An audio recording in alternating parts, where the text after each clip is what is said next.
40대 초반으로 보였어요. 김진아 외교부 2차관이라는 걸 나중에 알았습니다.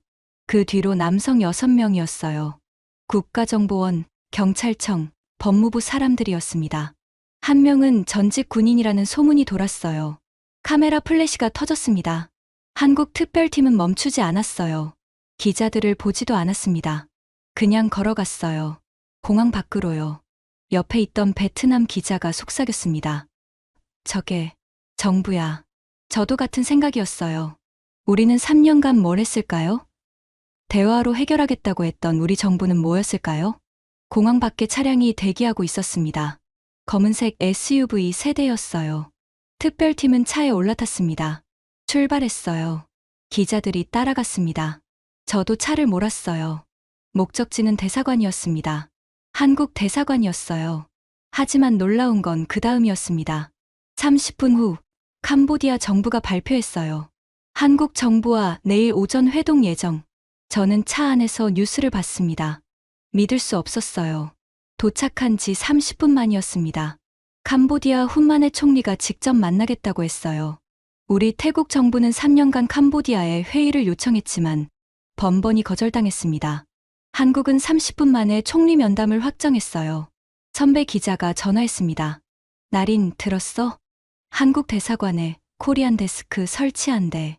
24시간 가동이래. 코리안 데스크요? 응. 한국인 피해자 전담 조직이야. 경찰, 외교부, 정보원이 다 들어가. 그리고 한국에서 외교관을 긴급 파견한대. 누구요? 박위 대사. 전 레바논 대사야. 저는 그 이름을 알고 있었습니다. 작년 레바논 전쟁 때 한국인 97명을 구출한 사람이었어요. 이스라엘과 헤즈볼라가 충돌해서 레바논이 폭격당할 때 그는 가족만 한국으로 보내고 혼자 남았습니다. 끝까지 교민들을 지켰죠. 그런 사람을 캄보디아로 보냈다고요? 저는 깨달았습니다. 한국이 얼마나 진지한지를요. 그날 밤, 저는 잠을 잘 수 없었습니다. 호텔방에 앉아 한국 뉴스를 봤어요. 실시간 뉴스였습니다. 한국 언론들은 24시간 내내 캄보디아 사태를 보도하고 있었어요. 놀라운 건 시민들이었습니다. 한국 온라인 커뮤니티는 난리였어요. 수십만 명이 댓글을 달고 있었습니다. 군대 보내라. 원조 끊어라. 우리 국민 데려와. 정부가 제대로 일하네. 저는 화면을 보며 울컥했습니다. 시민들이 포기하지 않고 있었어요. 정부를 압박하고 행동을 요구하고 책임을 물었습니다. 우리는요? 태국 시민들은 109명에 대해 얼마나 알고 있을까요? 관심이나 있을까요? 저는 부끄러웠습니다. 기자로서, 국민으로서, 어른으로서요. 다음 날 아침 일찍 대사관 앞으로 갔습니다. 이미 기자들이 몰려 있었어요. 전보다 2배는 많았습니다. 중국, 일본 기자들까지 왔더군요. 오전 10시 김진아 차관이 나왔습니다. 기자들이 몰려들었어요. 차관님, 캄보디아 정부와 어떤 얘기를 나눴습니까? 협조하기로 했습니다. 구체적으로는요? 우리 국민 안전 확인이 최우선입니다. 그 다음은 구출이고요. 시간은 얼마나 걸립니까? 김 차관이 잠시 멈췄습니다. 그리고 단호하게 말했어요. 최대한 빠르게. 우리는 시간이 없습니다. 그녀는 돌아서서 차에 올랐습니다.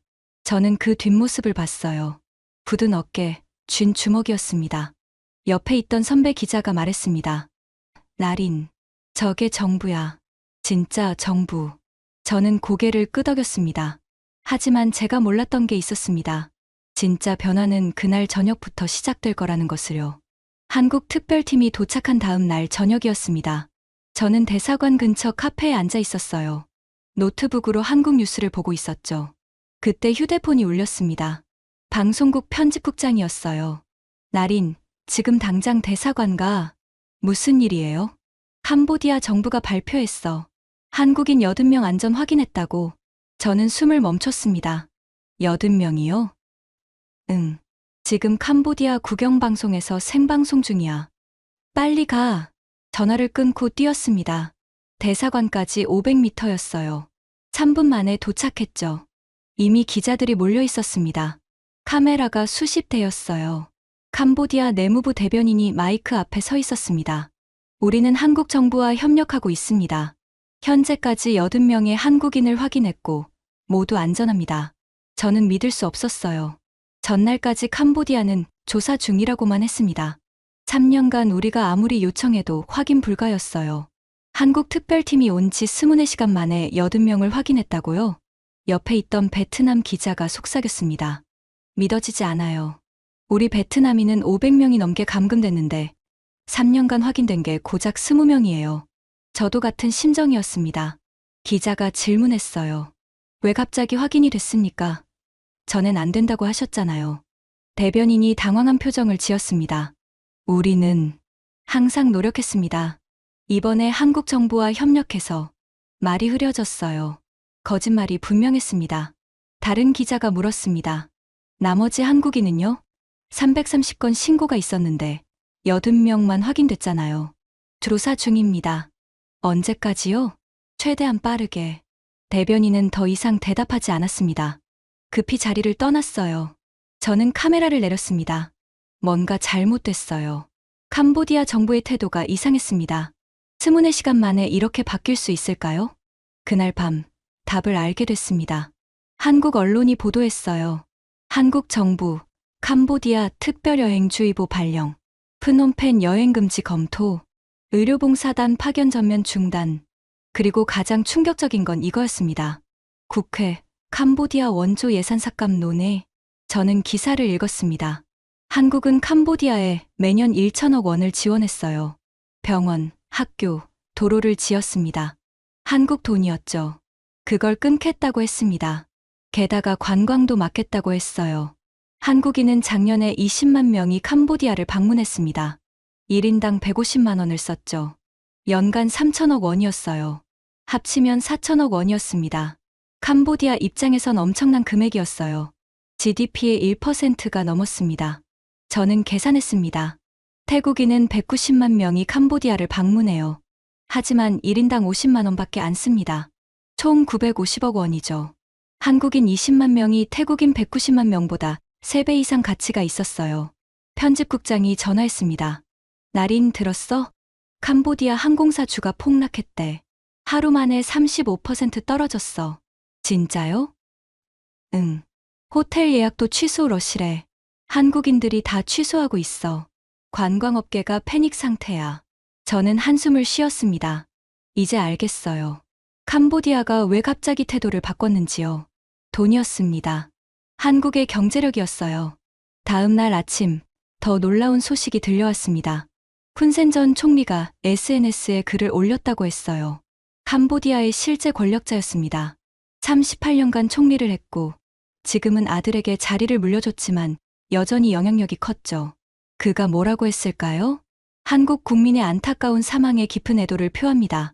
캄보디아 정부는 모든 노력을 다하고 있습니다. 저는 화면을 멍하니 봤습니다. 3년 전 우리 태국인 109명이 감금됐을 때 훈센은 뭐라고 했을까요? 아무 말도 안 했습니다. 침묵했어요.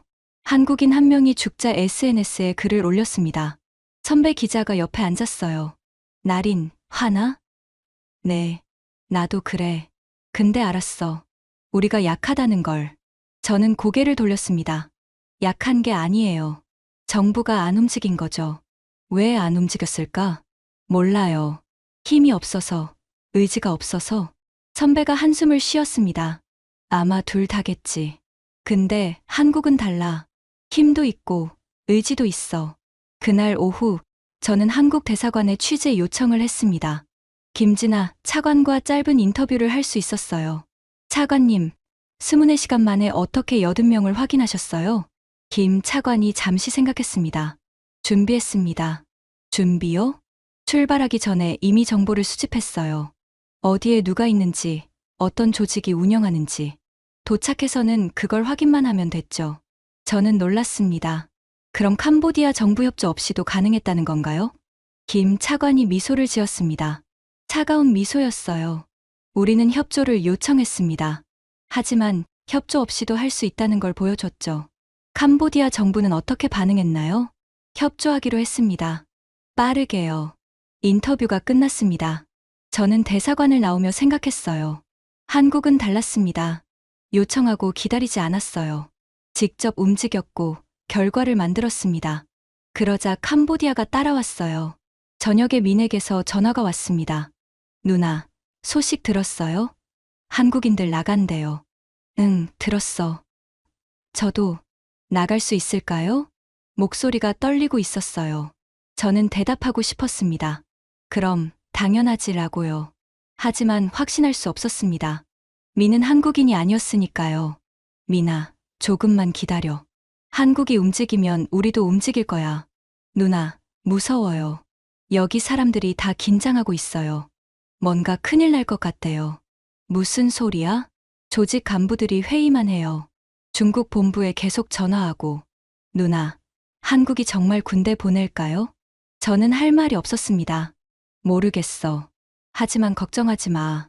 한국은 포기 안 할 거야. 전화를 끊고 밤하늘을 봤습니다. 별이 보였어요. 프놈펜은 방콕보다 하늘이 깨끗했습니다. 저는 기도했습니다. 종교는 없지만 기도했어요. 민이 무사하길, 109명이 다 돌아오길, 이번엔 정말 달라지기려. 하지만 제가 몰랐던 게 있었습니다. 한국의 압박은 이제 시작에 불과했다는 것을요. 사흘째 되던 날이었습니다. 아침에 일어나 뉴스를 봤어요. 캄보디아 국영방송이 또 발표를 했더군요. 한국과 공동수사팀 구성, 사기 조직 단속 강화, 외국인 피해자 전수 조사. 저는 커피를 마시다 멈췄습니다. 외국인 피해자요? 그럼 태국인도 포함되는 건가요? 편집국장이 전화했습니다. 날인 들었어? 캄보디아가 태국인 조사도 시작한대. 정말요? 응. 지금 외교부에서 난리야. 3년간 요청했던 게 갑자기 되는 거야. 저는 숨을 크게 쉬었습니다. 왜 갑자기요? 한국 때문이지 뭐. 한국이 압박하니까 캄보디아가 모든 외국인 피해자를 조사하겠다는 거야. 체면 차리려고. 체면이요? 저는 씁쓸했습니다. 109명이 3년간 고통받았는데 지금 와서 체면을 차린다고요? 하지만 결과가 중요했습니다. 민을 찾을 수 있다면, 109명을 구출할 수 있다면요. 오전에 대사관 앞으로 갔습니다. 한국 코리안 데스크 앞에 사람들이 줄을 서 있었어요. 한국인들이었습니다. 캄보디아에 사는 교민들인 것 같았죠. 한 중년 남성이 나왔습니다. 얼굴이 환했어요. 됐어. 동생 찾았대. 옆에 있던 여성이 울음을 터뜨렸습니다. 정말요? 어디 있대요? 프놈펜 외곽이래. 내일 데리러 간대. 저는 그 장면을 봤습니다. 카메라를 들어야 했지만 들 수가 없었어요. 너무 개인적인 순간이었습니다. 그때 누군가 제 어깨를 두드렸습니다. 베트남 기자였어요. 날인 들었어요? 베트남 정부도 캄보디아에 공문 보냈대요. 무슨 공문이요? 베트남인 피해자 조사 요청이요. 한국 방식 따라서요. 저는 놀랐습니다. 진짜요? 네. 우리 정부도 3년간 요청했지만 답이 없었어요. 근데 한국 보고 용기 낸 거죠. 말레이시아, 필리핀도 똑같이 했대요. 도미노였습니다. 한국이 움직이자 다른 나라들도 따라 움직이고 있었어요. 오후에 회의가 있었습니다. 방송국 경영진, 편집국장, 기자들이 모였어요. 사장이 말했습니다. 여러분, 지금 우리 정부도 움직이고 있습니다. 하지만 한국만큼 빠르지는 않아요. 왜 그럴까요? 침묵이 흘렀습니다. 선배 기자가 입을 열었어요. 시스템 차이 아닐까요? 한국은 72시간 만에 7개 부처가 움직였잖아요. 맞아요. 우리는 부처 간 회의만 한 달 걸려요. 다른 기자가 말했습니다. 언론도 문제예요. 한국 기자들은 직접 현장 취재했어요. 납치 장면까지 찍었죠. 우린 정부 발표만 받았었고요. 저는 고개를 숙였습니다. 사실이었어요. 저도 국경까지 갔지만 카메라를 빼앗겼습니다. 그리고 포기했죠. 사장이 말했습니다. 날인, 내가 한국 취재팀 따라다녀봐. 어떻게 하는지 배워. 네. 회의가 끝났습니다. 저는 노트북을 열었어요. 한국 뉴스를 검색했습니다. 놀라운 기사가 있었어요. 한국 기자, 캄보디아 사기 조직 잠입 취재. 영상이 있었습니다. 클릭했어요. 한국 기자가 캄보디아 국경 근처에 있었어요. 몰래 촬영한 영상이었습니다. 건물이 보였고 철창이 보였어요. 사람들이 감금된 모습도 보였습니다. 그리고 충격적인 장면이 나왔습니다. 납치 장면이었어요. 차에서 끌려 내려지는 사람, 건물로 끌려가는 모습이었습니다. 선명했어요. 증거였죠. 저는 숨을 멈췄습니다. 한국 기자들이 목숨을 걸었어요. 불법 촬영이었고 위험했습니다. 붙잡히면 어떻게 될지 몰랐죠. 하지만 그들은 했습니다. 그 영상이 전 세계로 퍼졌어요. BBC, CNN이 인용했습니다. 유엔도 언급했어요. 캄보디아 정부는 더 이상 가짜 뉴스라고 부정할 수 없었습니다. 저는 부끄러웠어요. 기자로서, 선배로서요. 저녁에 딸에게 전화했습니다. 엄마, 언제 와? 조금만 기다려. 중요한 일 하고 있어. 무슨 일인데? 나쁜 사람들 잡는 일이야. 엄마 멋있다. 저는 웃었습니다. 멋있다고요? 저는 3년간 아무것도 못했는데요. 하지만 이제는 달라질 거예요. 배울 겁니다. 한국 기자들처럼 싸울 거예요. 그날 밤, 큰 뉴스가 터졌습니다. 미국 법무부 발표였어요. 캄보디아 사기 조직 비트코인 21조 원 압류, 자금 세탁 혐의로 중국계 조직원 6명 체포. 저는 기사를 읽었습니다. 21조 원이요? 캄보디아 사기 조직이 비트코인으로 돈을 세탁했대요. 미국이 추적해서 압류했습니다. 그리고 그 돈이 누구와 연결되는지 조사 중이래요. 기사 끝에 한 줄이 있었습니다. 훈센 가족과의 연결고리 조사 중. 저는 휴대폰을 내려놨습니다. 이제 알겠어요. 한국 혼자가 아니었습니다. 미국도 움직이고 있었어요. 경제적 압박만이 아니었습니다. 법적 압박도 시작됐죠. 캄보디아는 사면 초가였습니다. 다음 날 아침, 예상대로 캄보디아가 움직였습니다. 사기 조직 37곳 급습, 용의자 120명 체포, 외국인 피해자 구출 작전. 저는 뉴스를 보며 한숨을 쉬었습니다. 3년간 왜 안 했어요? 왜 이제야요? 답은 뻔했습니다. 돈이었어요. 한국의 4천억 원, 미국의 21조 원 압류, 국제사회의 압박이었습니다. 하지만 중요한 건 결과였습니다. 오후에 민에게서 전화가 왔어요. 누나, 경찰이 왔어요. 뭐, 캄보디아 경찰이요. 조사한대요. 나갈 수 있는지. 저는 소리쳤습니다. 정말, 미나, 정말? 네, 누나, 진짜예요. 한국 사람들 덕분인 것 같아요. 경찰이 모든 외국인 조사한대요. 눈물이 났습니다. 3년이었어요.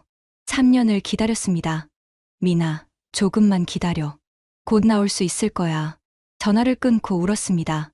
기쁨보다는 안도였어요. 그리고 분노였습니다. 왜 진작 안 했을까요? 왜 한국이 와야만 움직였을까요? 하지만 답할 시간은 없었습니다.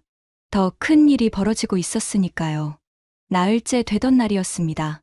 캄보디아 훈만의 총리가 직접 나섰어요. 한국 대표단과 회동한다는 소식이었습니다. 저는 총리실 앞에 있었어요. 다른 기자들도 수십 명 모였습니다. 오전 10시 검은 차량이 도착했습니다.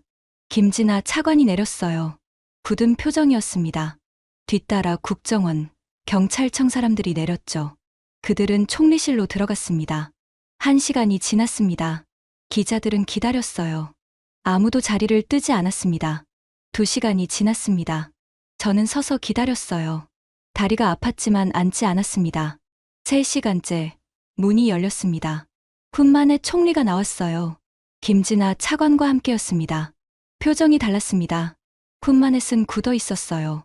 김 차관은 담담했습니다. 카메라 플래시가 터졌습니다. 훈만햇이 마이크 앞에 섰어요. 캄보디아 정부는 한국 정부와 전면 협력하기로 했습니다. 목소리가 작았어요. 한국 국민 피해에 대해 깊이 사과드립니다. 우리는 모든 노력을 다해 피해자를 찾고 범죄 조직을 소탕하겠습니다. 저는 믿을 수 없었습니다. 사과요? 캄보디아 총리가 사과를 했다고요? 3년 전 우리가 요청했을 때는 내정 간섭이라고 했습니다. 증거 불충분이라고 했어요. 지금은 사과를 하고 있었습니다. 기자가 질문했습니다. 총리님, 구체적으로 어떤 협력인가요? 공동 수사팀을 구성합니다. 한국과 캄보디아 경찰이 함께 움직일 겁니다. 그리고 필요하다면 한국 전문가들이 직접 구출 작전에 참여할 수 있습니다. 저는 숨을 들이켰습니다. 한국 전문가가 직접 작전해요? 그럼 사실상 한국 주도라는 뜻이었습니다. 김진아 차관이 마이크를 잡았어요. 감사합니다. 우리는 최대한 빠르게 우리 국민을 데려오겠습니다. 동시에 모든 외국인 피해자도 도울 것입니다. 모든 외국인이요? 네. 태국, 베트남, 말레이시아. 국적을 가리지 않습니다. 이건 인권 문제니까요. 저는 울컥했습니다. 한국이 우리까지 생각하고 있었어요. 회동이 끝났습니다. 푼만에 쓴 급히 자리를 떠났어요. 김 차관은 천천히 걸어 나왔습니다. 기자들이 몰려들었습니다. 차관님, 어떻게 설득하셨어요? 김 차관이 잠시 멈췄습니다. 설득이 아닙니다. 우리는 사실만 말했어요. 계속 이러면 어떻게 되는지요? 어떻게 된다는 건가요? 더 이상은 말씀드릴 수 없습니다. 외교적 문제니까요. 그녀는 차에 올랐습니다. 저는 그 뒷모습을 봤어요.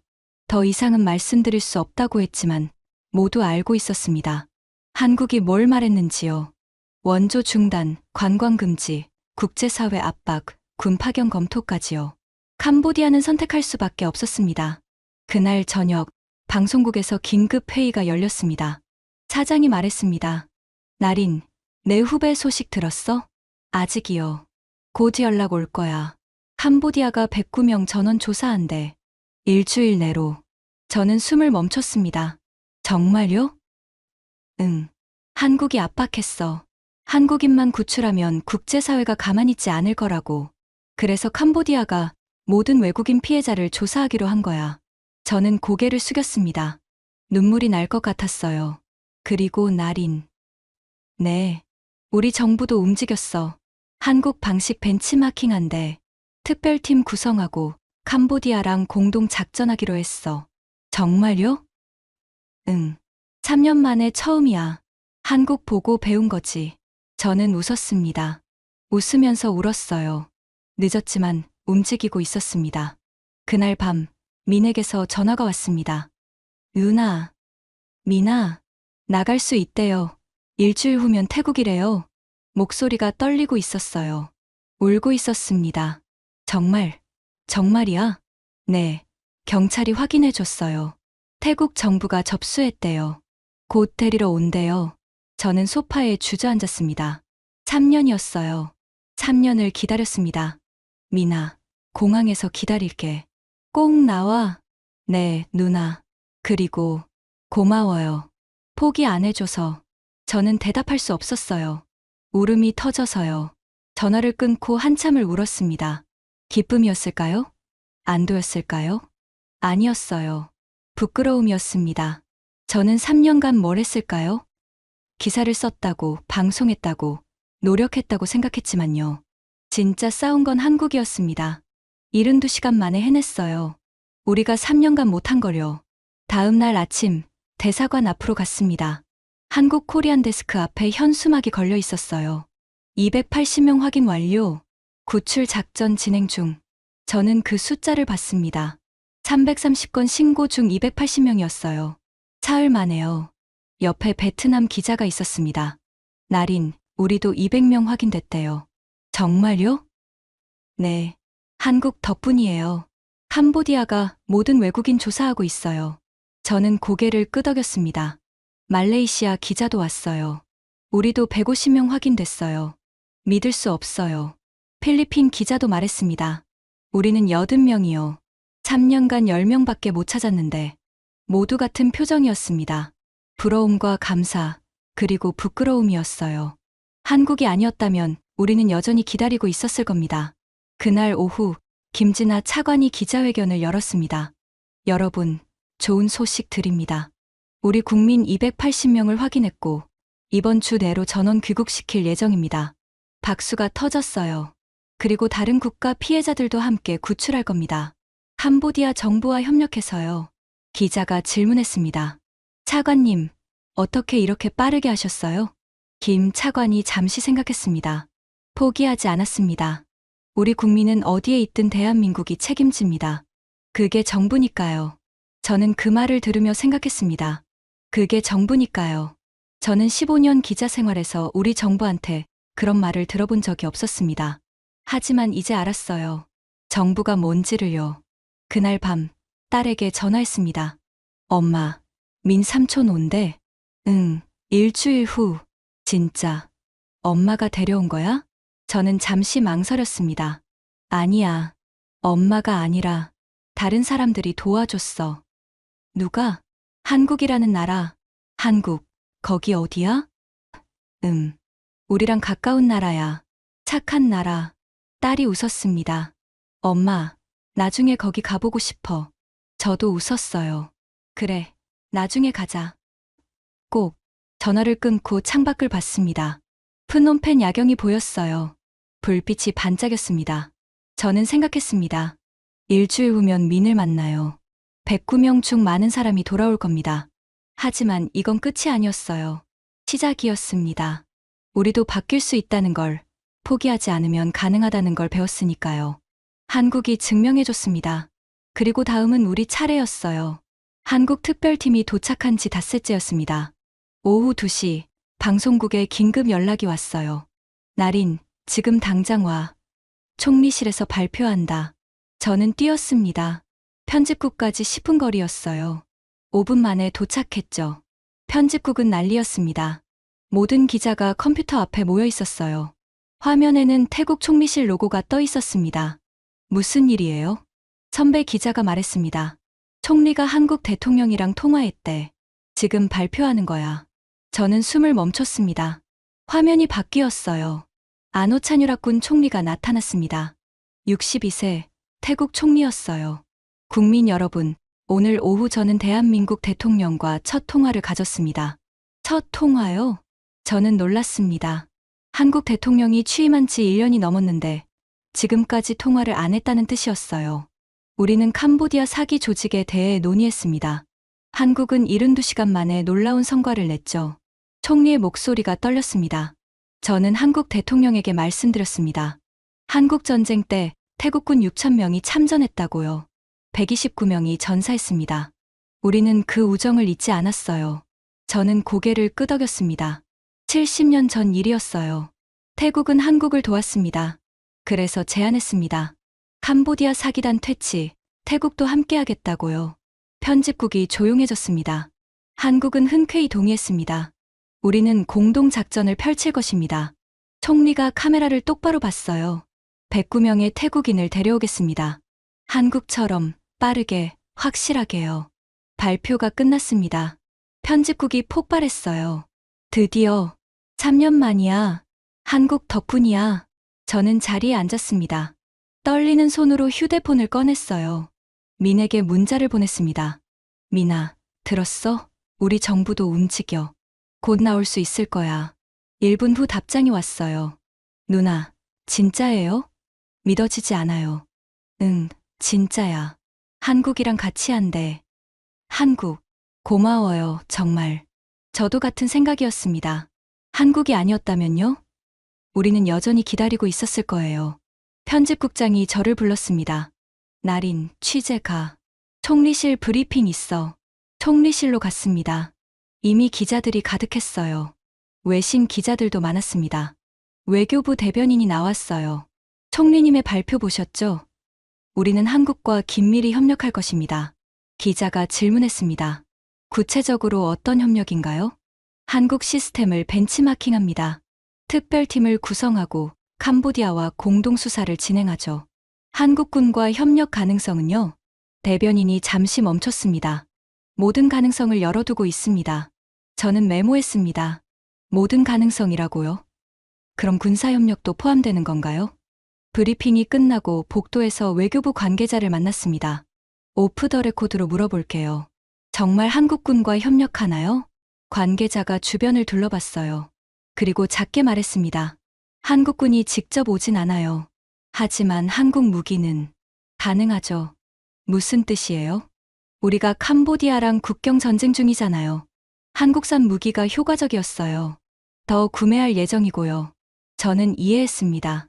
한국이 직접 군대를 보내지는 않지만 무기를 제공하는 거였어요. 태국이 그 무기로 캄보디아를 압박하는 거죠. 그리고 하나 더. 네.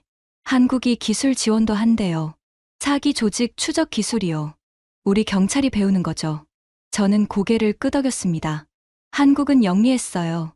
직접 나서지 않고 우리를 도와서 우리가 하게 만들었습니다. 그날 저녁 큰 뉴스가 하나 더 터졌습니다. 베트남도 한국과 협력 발표했어요. 말레이시아, 필리핀도 뒤따랐습니다. 도미노였어요. 한국이 첫 번째 도미노를 쓰러뜨렸고 나머지가 연쇄적으로 넘어지고 있었습니다. 저는 뉴스를 보며 전율했습니다. 이게 국력이구나. 이게 리더십이구나 하고요. 한국은 혼자 움직이지 않았어요. 다른 나라들을 끌어들였습니다. 함께 움직이게 만들었죠. 그래서 더 강했어요. 그날 밤 딸과 영상통화를 했습니다. 엄마, 뉴스 봤어. 총리님이 한국이랑 친구 된대. 저는 웃었습니다. 응, 친구야. 아주 좋은 친구. 한국 좋은 나라구나. 응, 아주 좋은 나라야. 딸이 물었습니다. 엄마, 민 삼촌 이번 주에 와?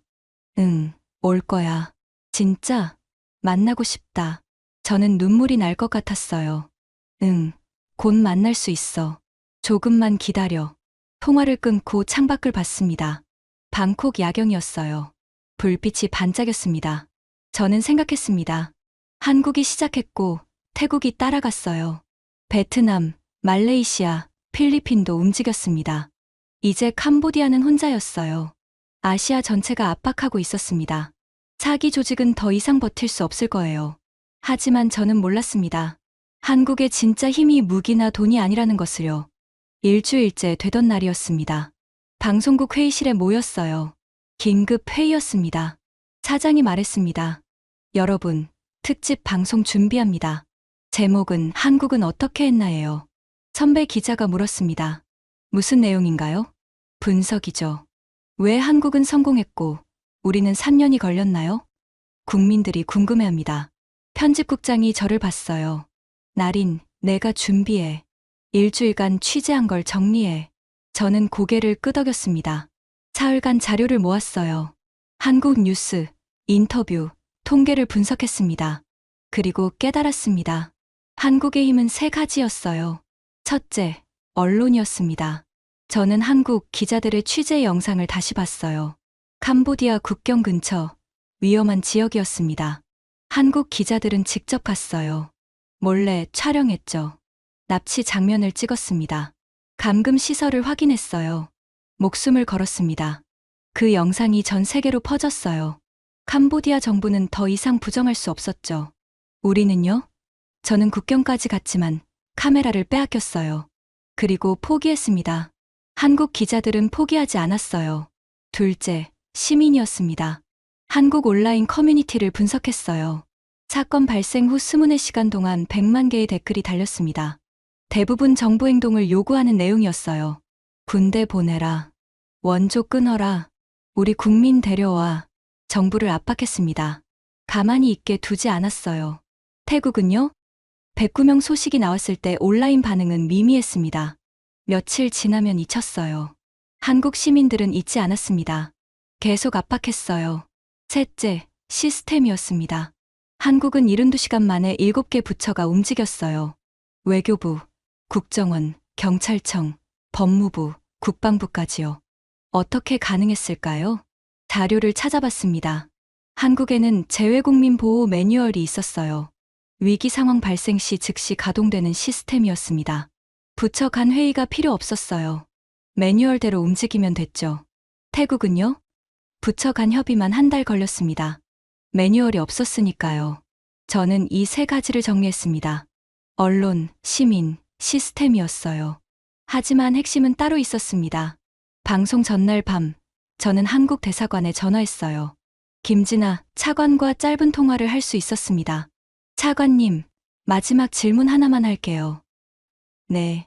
한국은 왜 이렇게 빠르게 움직였나요? 진짜 이유가 뭔가요? 침묵이 흘렀습니다. 그리고 김 차관이 말했어요. 우리 국민이니까요. 네. 이유가 더 필요한가요? 우리 국민입니다. 어디에 있든, 어떤 상황이든 대한민국이 책임져야죠. 그게 국가잖아요.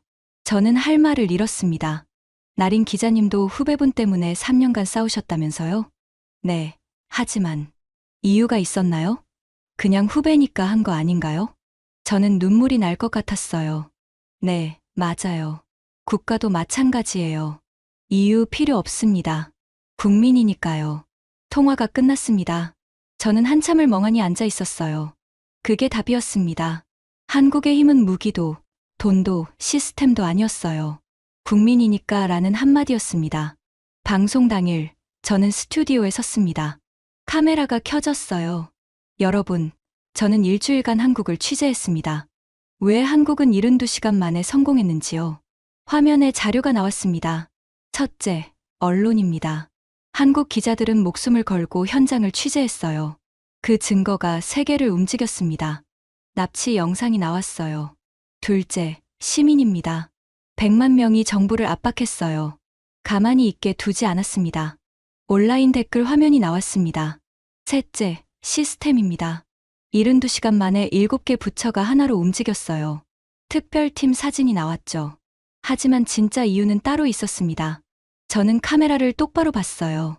한국은 말했습니다. 우리 국민이니까 라고요. 제 목소리가 떨렸습니다. 이유가 필요 없었어요. 계산도 필요 없었습니다. 그냥 국민이니까 책임지는 거였어요. 저는 잠시 멈췄습니다. 우리는요? 109명이 3년간 고통받았지만 우리는 대화로 해결만 했습니다. 비용을 계산했고 외교적 부담을 고민했어요. 하지만 한국은 달랐습니다. 72시간 만에 움직였어요. 비용도 부담도 따지지 않았습니다. 제 눈에 눈물이 맺혔습니다. 여러분, 이게 국가예요. 이게 정부입니다. 방송이 끝났습니다. 스튜디오를 나왔어요. 휴대폰이 울리고 있었습니다. 수백 개의 문자가 와 있었어요. 나린 기자님, 눈물 났어요. 우리도 바뀔 수 있겠죠? 한국 정말 대단하네요. 저는 휴대폰을 내려놨습니다. 그리고 밖으로 나왔어요. 신선한 공기가 필요했습니다. 하늘을 봤습니다. 별이 보였어요. 저는 생각했습니다. 15년 기자 생활에서 가장 중요한 취재였어요. 가장 많이 배운 일주일이었습니다. 한국이 가르쳐줬어요. 국가가 뭔지, 정부가 뭔지를요. 그날 밤, 민에게서 전화가 왔습니다. 누나, 방송 봤어요. 응, 고마워요. 진짜로요. 뭐가? 포기 안 해줘서요. 3년간요. 저는 울음이 터졌습니다. 미안해, 미나. 누나가 무력했어. 아니에요. 누나 덕분에 버텼어요. 그리고 한국 덕분에 나갈 수 있었고요. 미나, 모레 나온다며? 네. 누나, 공항에서 봐요. 응, 기다릴게. 전화를 끊고 하늘을 봤습니다. 이틀 후면 민을 만나요. 3년 만에요. 그리고 저는 다짐했습니다. 이제 저도 바뀔 거라고요. 한국 기자들처럼 싸울 거라고요. 다음은 우리 차례였습니다. 이틀 후였습니다. 방콕 공항이었어요. 저는 새벽부터 나와 있었습니다. 오전 10시 도착 예정이었죠. 캄보디아에서 출발한 비행기였습니다. 12명이 탄다고 했어요. 109명 중 첫 출국자들이었죠. 민도 그중 하나였습니다. 저는 도착 게이트 앞에 서 있었어요. 카메라를 들고요. 다른 기자들도 많았습니다. 가족들도 왔어요. 울먹이는 사람들이 보였죠. 10시가 됐습니다. 게이트가 열렸어요. 승객들이 나오기 시작했습니다. 그리고 보였어요. 민이었습니다. 마른 얼굴, 긴 머리, 떨리는 걸음이었어요. 하지만 살아 있었습니다. 걷고 있었어요. 저는 카메라를 내렸습니다. 뛰었습니다. 미나, 민이 저를 봤어요. 울음을 터뜨렸습니다. 누나, 저는 민을 안았어요. 꽉 안았습니다. 뼈만 남았어요. 팔이 가늘었습니다. 몸무게가 20kg은 빠진 것 같았죠. 미안해, 미나. 누나가 늦었어. 아니에요, 누나. 고마워요. 우리는 한참을 울었습니다. 주변 사람들도 울고 있었어요. 재회의 눈물이었습니다. 공항 밖으로 나왔습니다. 기자들이 몰려들었어요. 어떠셨어요? 캄보디아는요? 민이 떨리는 목소리로 말했습니다. 지옥이었어요. 하루 16시간 일했어요. 밥은 하루 2끼, 잠은 4시간이었죠. 탈출하려면 구타당했어요. 기자들이 메모했습니다. 어떻게 나왔어요? 한국이요. 한국 사람들이 와서 갑자기 분위기가 바뀌었어요. 경찰이 오고 조사하고 나가도 된다고 했어요. 한국에 하고 싶은 말이 있나요? 민이 카메라를 봤어요. 감사합니다. 진심으로요. 한국이 아니었다면 저는 아직도 거기 있었을 거예요. 기자들이 박수를 쳤습니다. 저도 울었어요. 그날 오후 정부 발표가 있었습니다. 109명 중 78명 출국 확정. 나머지 31명도 조사 중. 한국과 공동작전 계속. 저는 뉴스를 봤습니다. 78명이었어요. 일주일 만에요. 3년간 3명이었는데요. 한국 덕분이었습니다. 저녁에 민과 저녁을 먹었어요. 민이 좋아하는 팟타이였습니다. 맛있어? 네, 누나. 3년 만에 먹어봐요. 거기선 뭐 먹었어? 쌀이랑 야채 조금이요. 고기는 일주일에 한 번이었어요. 저는 가슴이 아팠습니다. 민아, 이제 괜찮아. 집이야. 민이 고개를 끄덕였습니다. 누나, 한국 사람들 진짜 대단해요. 응, 거기서 봤어요. 한국 팀이 와서 조사하는 거요. 캄보디아 경찰이 완전히 주눅 들었어요. 한국 사람들이 물어보면 다 대답하고 저는 웃었습니다. 그래? 네. 그리고 한국 기자들도 왔어요. 직접 촬영하고 인터뷰하고 무서워하지 않더라고요. 저는 부끄러웠습니다. 누나는요? 응. 누나도 무서워하지 않잖아요. 3년간 포기 안 했잖아요. 저는 눈물이 났어요. 고마워, 미나. 일주일 후 방송국에서 회의가 열렸습니다. 사장이 말했습니다. 여러분, 좋은 소식입니다. 정부가 재외국민보호특별법 추진한대요. 진짜요? 네. 한국 시스템 벤치마킹한 거예요. 위기 상황 발생 시 72시간 내 대응하는 매뉴얼이래요. 저는 눈물이 날 것 같았어요. 바뀌고 있었습니다. 늦었지만 바뀌고 있었어요. 그리고 날인. 네. 내가 특집 팀장 해. 우리도 할 수 있다 시리즈 만들어. 네. 한 달 후 베트남에서 연락이 왔습니다. 태국처럼 하고 싶어요. 노하우 공유해 주실 수 있나요? 말레이시아, 필리핀에서도 같은 요청이 왔어요. 저는 모든 자료를 공유했습니다. 한국이 어떻게 했는지, 우리가 어떻게 따라했는지요. 도미노는 계속 이어졌습니다. 2달 후 놀라운 소식이 들려왔습니다. 캄보디아 사기 조직 37곳이 폐쇄됐다고 했어요. 7개국 공동 작전이었습니다. 한국이 시작했고 우리가 따라갔고 아시아가 함께 움직였어요. 결과는 명확했습니다. 한국인 280명 귀국, 태국인 78명 귀국, 베트남 200명, 말레이시아 150명, 필리핀 80명, 총 788명이 집으로 돌아왔습니다. 석 달 전만 해도 불가능했던 일이었어요. 그날 저녁 딸과 함께 한국 드라마를 봤습니다. 딸이 물었어요. 엄마, 한국 정말 좋은 나라야? 저는 웃었습니다. 응, 아주 좋은 나라야. 나중에 거기 가보고 싶어. 그래, 꼭 가자. 엄마가 꼭 데려갈게. 민 삼촌도 같이 가? 응, 같이 가자. 딸이 웃었습니다. 저는 딸을 안았어요. 그리고 생각했습니다. 한국이 증명했어요. 국가가 뭔지, 국민을 어떻게 지켜야 하는지를요. 우리도 배웠습니다. 늦었지만 바뀌고 있었어요. 그리고 이제 알았습니다. 중요한 건 시작이라는 것을, 포기하지 않으면 가능하다는 것을요. 한국이 첫 번째 도미노를 쓰러뜨렸습니다. 우리가 두 번째였어요. 그리고 도미노는 계속 이어질 겁니다. 다음은 우리 차례였으니까요. 오늘은 사건 발생 56일째입니다. 저는 방송국 옥상에 서 있어요. 방콕이 내려다 보입니다. 휴대폰을 꺼냈습니다. 메모를 열었어요. 통계. 한국인 330명 중 295명 귀국. 태국인 109명 중 103명 귀국. 베트남 500명 중 420명 귀국. 말레이시아 200명 중 180명 귀국. 7개국 합계 1200명 이상 구출. 변화. 캄보디아 사기 조직 52곳 폐쇄. 용의자 340명 체포. 미국 압류 비트코인 21조 원 피해자 배상 시작. 아시아 7개국 재외국민 보호협력체 출범. 숫자였습니다. 하지만 숫자 뒤에는 사람들이 있었어요. 미는 지금 치료 중입니다. 몸무게가 10kg 늘었어요. 웃음도 조금씩 돌아오고 있습니다. 어제 미니 말했어요. 누나, 일자리 구했어요. 진짜? 네.